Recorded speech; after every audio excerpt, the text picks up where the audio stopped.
صافات کی آیت نمبر 24، سورہ صافات، اور سپارہ 23واں ہے۔ اس کے اندر اللہ تعالیٰ ارشاد فرما رہا ہے وَقِفُوهُمْ إِنَّهُمْ مَسْئُولُونَ، یہ اللہ کا ارشاد ہے۔ اس کا پس منظر یہ ہے کہ جہنمیوں کا بیان ہو رہا ہے، جہاں پہ حکم یہ ہو رہا ہے کہ جہنم والوں کو جن کے لیے فیصلہ ہو گیا انہیں جہنم میں ڈال دیا جائے، دوزخ کی نظر کر دیا جائے، انہیں حکم ہوگا کہ ان سب کو جمع کر کے دوزخ کی طرف لے جاؤ، اور جب ان کو فرشتے اللہ کے حکم کے ساتھ ہانک کر لے کے جا رہے ہوں گے، آپ حضرات کو معلوم ہے، آپ سب نے احوال قیامت کے پڑھے ہوئے ہیں، جب کوئی آدمی دنیا سے رخصت ہو جاتا ہے تو قبر میں جاتا ہے، اس سے 3 سوال قبر میں ہو جاتے ہیں،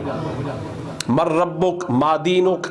ما کنت تقول فی حق ھذا الرجل محمد، تیرا رب کون، تیرا دین کیا ہے، اور تو حضور کے بارے میں دنیا میں کیا کہا کرتا تھا۔ یہ سوال تو ہو گئے قبر میں۔ اب جب بعث ہوگا قیامت کے دن تو میزان میں اعمال تلیں گے، وہاں فیصلہ ہو جائے گا جس کے اعمال اچھے کم ہوئے اور برے زیادہ ہوئے، اسے کدھر لے جایا جائے گا؟ جہنم کی طرف۔ اب یہاں اس مرحلے کا بیان قرآن میں آ رہا ہے کہ جن کے لیے فیصلہ ہو گیا، اعمال تل گئے، قبر کے سوال ہو گئے، اب فیصلہ ہو گیا ان کو جہنم کی طرف لے جاؤ۔ اب جب فرشتے لے جا رہے ہوں گے تو عین اسی لمحے کہ جب انہیں جہنم کی طرف لے جایا جا رہا ہوگا، حکم ہوگا وقفوہم، انہیں روکو، انہم مسئولون، ابھی ہم نے ان سے اور سوال بھی کرنا ہے، ابھی ہم نے ان سے کچھ اور بھی پوچھنا ہے۔ اب میں آپ حضرات کو یہیں پر ٹھہرا کے پھر پیچھے پلٹا کے لے جاتا ہوں۔ قبر میں من ربک کا سوال ہو گیا، ما دینک کا سوال ہو گیا، محمد رسول اللہ کی رسالت کا سوال ہو گیا، اعمال جو تلنے تھے وہ تل چکے،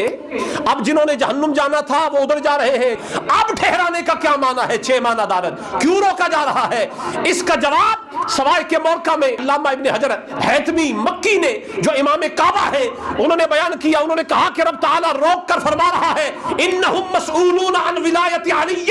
ان سے رب کا سوال ہو گیا، مصطفیٰ کا ہو گیا، دین کا ہو گیا، اعمال تل گئے ہیں، پیچھے کوئی سوال باقی نہیں ہے، یہ جہنم کو جا رہے ہیں، فیصلہ ہو گیا ہے، لیکن ابھی روکا، ان سے ہم نے پوچھنا ہے بتاؤ علی کے بارے میں کیا کہا کرتے تھے۔ اگر سارے اعمال تلنے کے بعد بھی اگر نظریہ علی کے بارے میں درست ہے، علی کا مسئلہ الگ ہے، ہم اب بھی فیصلہ کر کے جنت کو لے جائیں۔